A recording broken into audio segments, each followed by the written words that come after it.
नमस्कार दोस्तों, आज का हमारा टॉपिक है गतिज ऊर्जा किसे कहते हैं और इसकी माप कैसे की जाती है।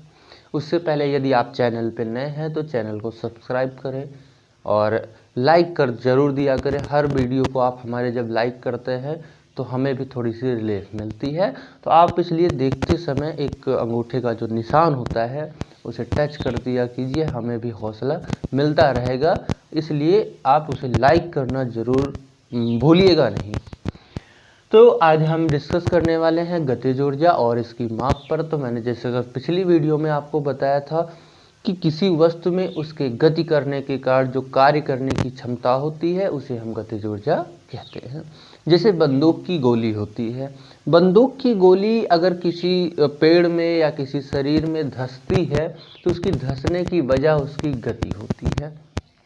यदि आप बंदूक की गोली को हाथ से फेंक कर किसी को मारते हैं तो उसे कोई नुकसान नहीं होता, क्योंकि बंदूक की गोली में उस समय वेग कम होता है, उसकी चाल कम होती है।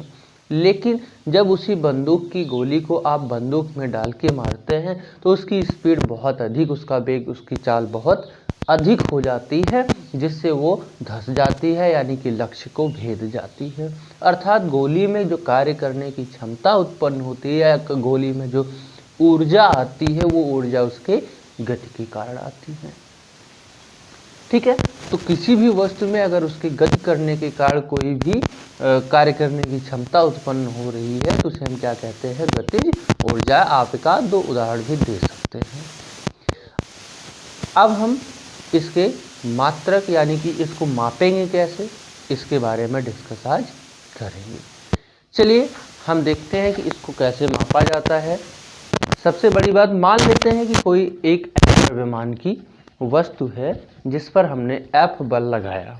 F बल लगाने से क्या हुआ कि उसमें A त्वरण उत्पन्न हुआ। चलिए बिना समय गवाए इसे पूरा करते हैं। माना M द्रव्यमान की वस्तु पर F बल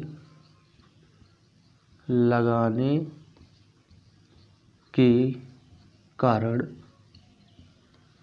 A त्वरण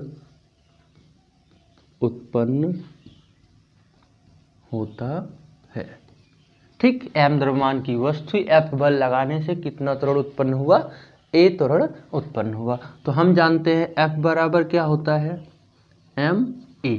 अगर हम A का मान यहाँ से निकालें तो क्या आ जाएगा, F बटा m।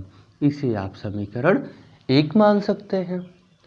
अब हम अगर उस पर m द्रव्यमान की वस्तु थी और वो विरामावस्था में थी, F बल लगाया, A त्वरण उत्पन्न हुआ। त्वरण का काम होता है स्पीड को बढ़ाना या स्पीड को घटाना। यदि वस्तु विरामावस्था में थी और हमने बल लगाया और त्वरण उत्पन्न हुआ तो त्वरण का काम है स्पीड का अब बढ़ाना, क्योंकि वो पहले से विरामावस्था में है। तो अगर वो विरामावस्था में तो चलने लगी होगी, तो मान लेते हैं, आगे भी चलते हैं, लिखेंगे कि माना बल लगाने के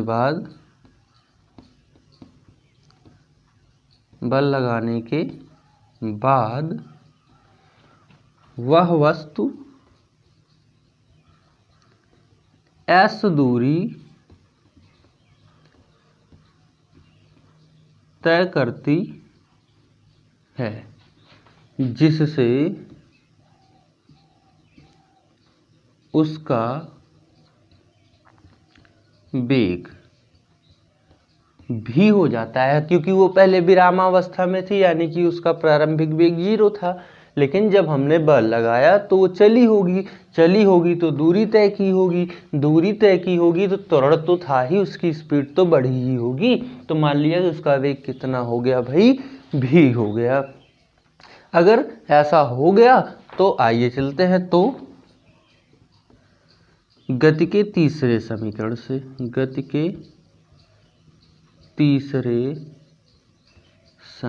से क्या होता है, v स्क्वायर बराबर u स्क्वायर प्लस 2as। ठीक है, आइए अब यहाँ पे मान रखते हैं। वेग कितना हो गया था v का, v है, u कितना था 0 0 2, a क्या था त्वरण जो माना है, s क्या थी दूरी। ये आ गया v स्क्वायर बराबर 2as। a का मान हमारे पास कितना है, समीकरण 1 से a का मान रख देते हैं, v स्क्वायर बराबर 2s और a बराबर आया था f बटा m। ठीक है ना, क्या आ गया f बटा m। अब हम यहाँ से m को इधर भेजेंगे, ये आपका भाग में इधर आएगा तो गुणे में हो जाएगा m v स्क्वायर, 2 इधर गुणा में इधर आएगा तो भाग में हो जाएगा, ये बराबर यहाँ बटा बल गुणे बल की दिशा में विस्थापन। और बल गुणे बल की दिशा में विस्थापन क्या होता है, किए गए कार्य के बराबर होता है, अर्थात इसे हम F गुणे S को लिख सकते हैं W बराबर हाफ m v स्क्वायर।